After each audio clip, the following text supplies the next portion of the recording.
জয় শ্রীকৃষ্ণ। আমি শুভারিয়া। জানো আজ কোথায় যাচ্ছি সেটাই বলবো, চলো তার আগে তো তৈরি হওয়া যাক।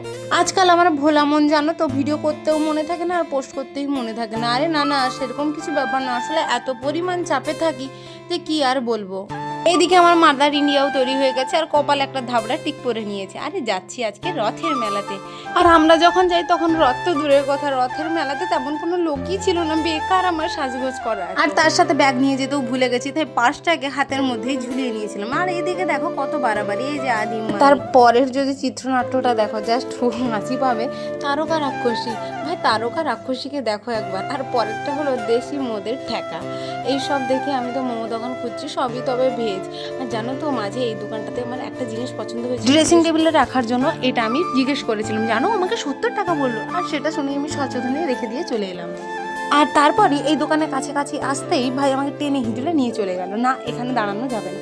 তারপর তো ভাই ভেলপুরি খেয়ে নিল আর আমি একটা গরম গরম টক চটপটি খেয়ে নিলাম। তারপর জিলিপি দোকানে এসে দেখি জিলিপি শেষ। কাকুকে ঝটপট আমি জিলিপি ভাজতে বললাম, তারপর জিলিপি নিয়েই আমরা রথের মেলা থেকে বাড়ি চলে এলাম। তোমরা ভালো থেকো, আজকের মতো রাখি।